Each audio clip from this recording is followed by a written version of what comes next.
Представьте себе, что вы потерялись в дикой природе, окруженной лишь завораживающей тишиной леса и воем волков. Это история Ксении, молодой девушки, которая осталась одна после трагической аварии, без надежды на спасение. Но вместо того, чтобы стать жертвой, произошло нечто чудесное. Она была принята в дикую стаю волков. В течение 2 лет никто не знал, выжила ли она, пока не было обнаружено нечто невообразимое. То, что они нашли, вернувшись в лес, оставит вас без слов. Оставайтесь с нами, пока мы раскрываем невероятное и эмоциональное путешествие выживания, мужества и дикой связи между девушкой и ее волками. История начинается, когда ветер яростно дует в старую машину, которая извивается и поворачивает по крутой горной дороге. Отец Ксении крепко держался за рулевое колесо, его костяшки белели от напряжения, пока ливень не обрушивался на мир снаружи. Стеклоочистители не справлялись, размазывая воду так быстро, как могли очищать ее. 7-летняя Ксения сидела на заднем сиденье, ее маленькие руки крепко сжимали свою любимую игрушку, волка, которого она назвала Луной. Она всегда любила волков. В их дикой свободе, в том, как они жили стаями и бесстрашно бродили по лесам, заключалось что-то особенное.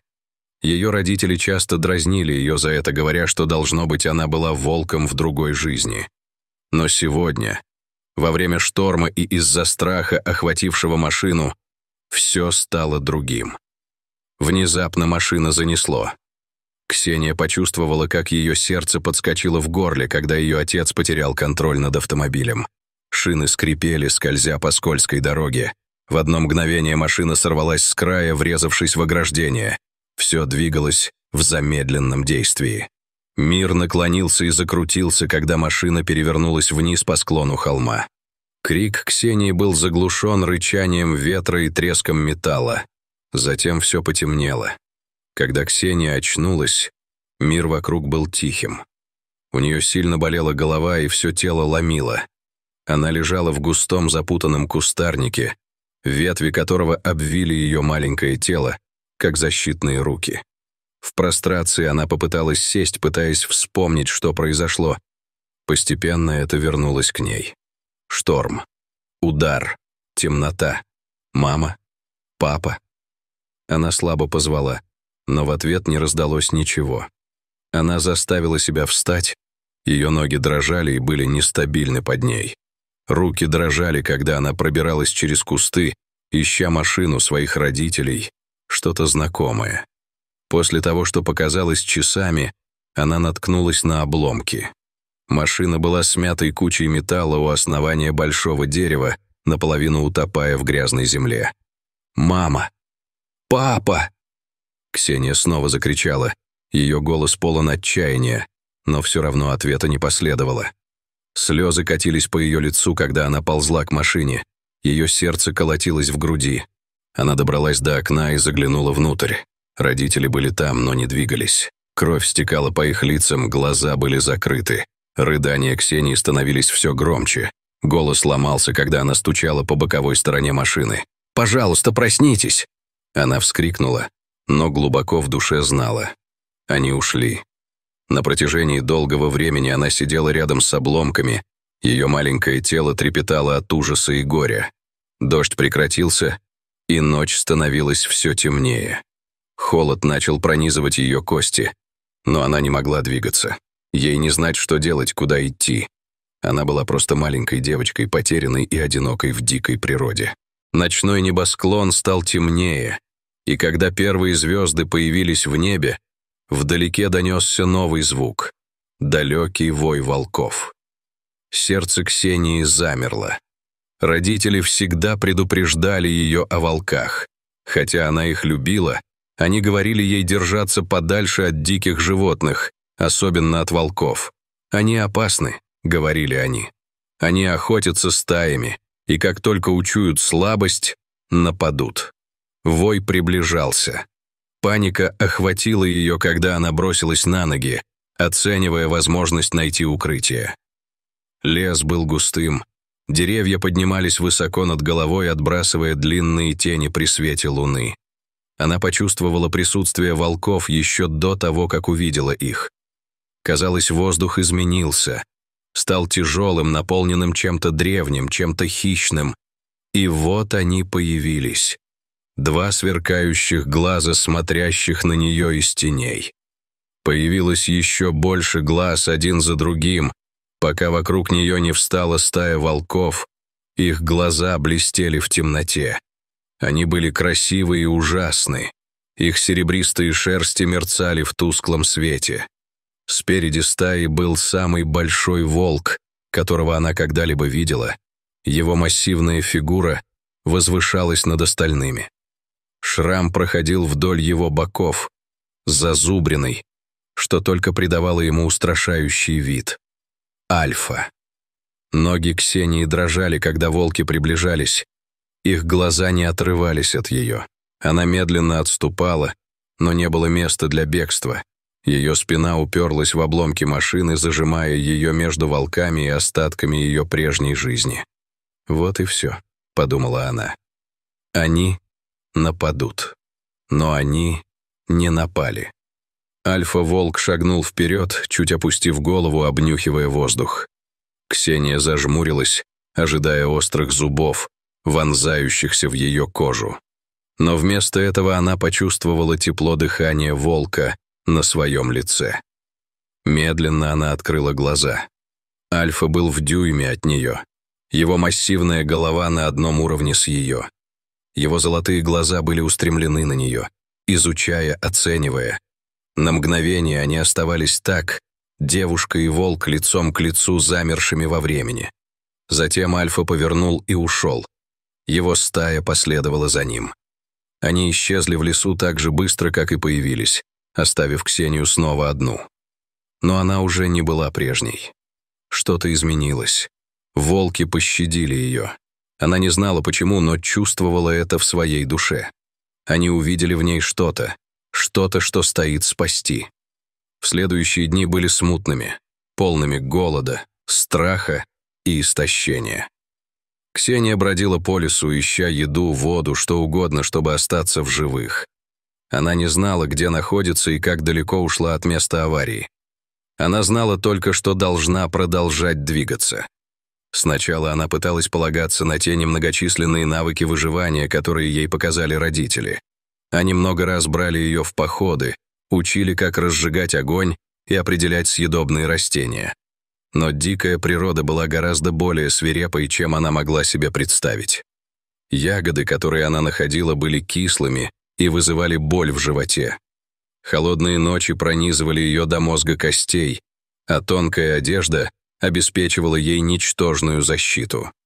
Но всякий раз, когда ей казалось, что она не может продолжать, волки появлялись.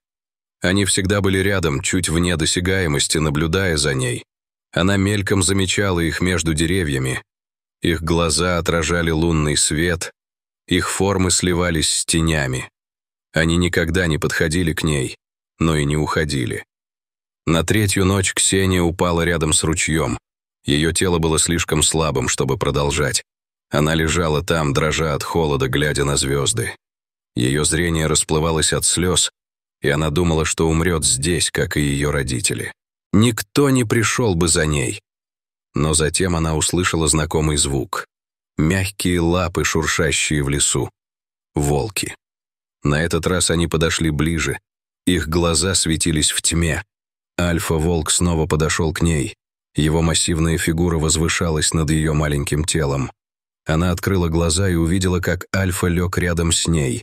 Его тело обвивалось вокруг ее, защищая от холода. Один за другим другие волки последовали его примеру, образуя вокруг нее защитный круг. Их тела излучали тепло, и впервые за несколько дней Ксения почувствовала себя в безопасности. Темной ночью она спала. В течение следующих нескольких месяцев выживание Ксении стало связано с волками. Они больше не были для нее далекими тенями в лесу. Они стали ее семьей, ее стаей. Она научилась следовать за ними, наблюдая, как они двигаются сквозь дикую природу с грацией и точностью. Она подражала их поведению, наблюдая, как они охотятся, как общаются друг с другом через тонкие жесты и звуки. Альфа-волк, которого Ксения начала называть рубежом из-за шрама на его боку, проявлял особое внимание к ней. Он всегда был рядом, присматривая за ней, направляя ее, когда она слишком далеко уходила. Казалось, он выбрал ее, принял в свою стаю. Ксения научилась охотиться вместе с ними, используя свой маленький размер и ловкость как преимущество. Она помогала выгонять добычу, гонясь за кроликами или белками к волкам, которые завершали охоту. Это было нелегко, но необходимо. Чем больше времени она проводила с их стаей, тем больше чувствовала себя одной из них. Человеческие инстинкты потускнели, уступив место острому осознанию дикой природы. Она больше не боялась леса. Она стала его частью. Ее чувства обострились. Она могла слышать шорох листьев задолго до того, как увидела источник, чувствовать запах дождя, прежде чем он упадет, и ощущать присутствие хищников задолго до того, как они нападут. Тем не менее, с течением дней воспоминания о ее старой жизни начали исчезать. Лица родителей становились далекими, как сон, который она не могла вспомнить. Мир людей теперь казался ей чуждым, тем, что она когда-то знала, но уже не принадлежала. Вернувшись в мир людей, исчезновение Ксении попало в заголовки газет. На протяжении нескольких недель после аварии поисковые группы обыскивали леса, ища любые следы ее. Но с течением дней в месяцы надежда начала угасать. Ее родители были найдены мертвыми в обломках, и большинство предполагало, что Ксения встретила ту же судьбу. Но один человек не хотел сдаваться. Ее дядя, Степан. Степан всегда был близок к Ксении. Он много раз водил ее в походы и на кемпинги, обучая ее дикой природе, выживанию. Он знал, что она сильная, находчивая, и что если кто-то сможет выжить там, это она. Он не мог поверить, что она пропала бесследно. Прошло 2 года, но Степан не перестал искать. Он организовывал экспедиции в дикую природу, исследуя глубже леса, чем кто-либо другой. Он следовал за каждой зацепкой, каждым слухом о ребенке, замеченном в лесу, но они всегда оканчивались безрезультатно. Тем не менее, что-то в его сердце подсказывало ему, что она жива. И поэтому в один хмурый осенний день Степан отправился на последний поиск. Он углубился в дикую природу дальше, чем когда-либо, движимый чувством, которое не мог объяснить. Деревья поднимались выше него. Их листья были усыпаны красными и золотыми оттенками, отбрасывая длинные тени на лесную подстилку. Вдруг стало слишком тихо, и он подумал, что может быть неправ. Но затем он услышал его, далекий вой волков. Степан остановился, его сердце бешено колотилось. Ему не раз говорили о волках, предостерегали держаться от них подальше. Но что-то в этом воевало. Это был зов, призыв. Следуя за этим далеким воем, он направился к нему. И вот он увидел ее на поляне впереди. Ксения стояла на краю поляны, ее фигура была окутана мягким светом заходящего солнца. Она стала старше, ее волосы были в беспорядке, а одежда рваная. Но больше всего его поразили ее глаза. Они были острыми, свирепыми, полными чего-то первобытного, диких инстинктов. Она не была одна. Волки были с ней. Их серебристые шкуры сверкали в бледном свете. Они окружают ее. Их тела напряжены. Они смотрят на Степана с настороженными выражениями. Спереди стаи был рубеж. Его золотые глаза остановились на глазах Степана. Его поза излучала напряжение. Степан замер. Его сердце колотилось в груди. «Ксения!» — вслух позвал он. На мгновение она не ответила. Она просто смотрела на него, будто не узнавала. Но затем что-то вспыхнуло в ее глазах. Намек на признание. Медленно она сделала шаг вперед, но затем остановилась. Она взглянула на волков. На рубежа ее лицо было полно эмоций.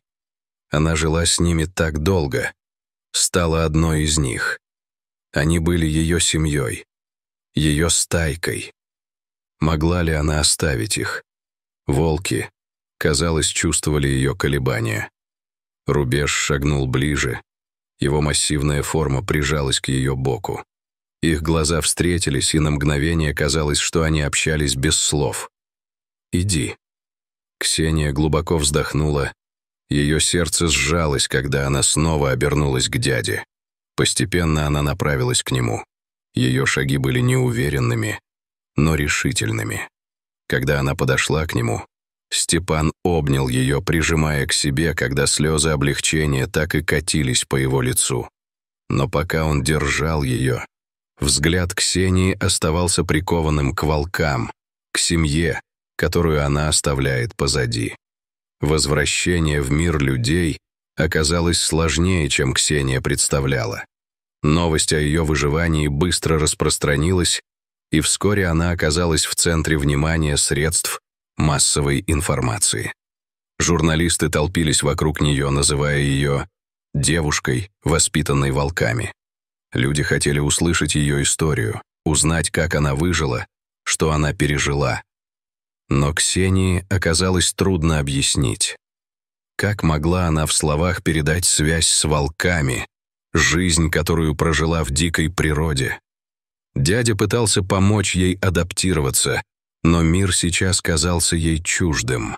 Шум, огни, постоянное присутствие людей — это было подавляющим. Она скучала по тишине леса, свободе дикой природы. Она скучала по волкам. По ночам она лежала без сна, прислушиваясь к звуку их вой. Порой ей казалось, что она может их услышать, еле слышные вдалеке, зовущими ее из дикой природы. Годы проходили, но зов дикой природы никогда не отпускал Ксению. Она пыталась вести нормальную жизнь, ходила в школу, заводила друзей, но всегда чувствовала себя чужой. Дикая природа изменила ее, сделала ее чем-то другим, чем-то не совсем человеческим. Когда она стала гораздо старше, Ксения вернулась в горы, где все началось. Она стояла на краю леса, глядя в темные глубины деревьев. Мир людей никогда не казался ей домом. Она всегда чувствовала себя более живой, более собой в дикой природе. И поэтому, не раздумывая, она шагнула в лес. Волки ждали. Годы спустя люди все еще будут рассказывать историю о девочке, воспитанной волками. Некоторые скажут, что она вернулась в дикую природу, выбрав жизнь дикой природы, а не мир людей. Другие утверждали, что ее видели, гуляя бок о бок с массивным волком со шрамом на боку, перемещаясь по лесу так, будто всегда принадлежала ему. Но никто не знал точно. Все, что они знали, это то, что однажды девочка потерялась в дикой природе, и когда ее нашли, она навсегда изменилась.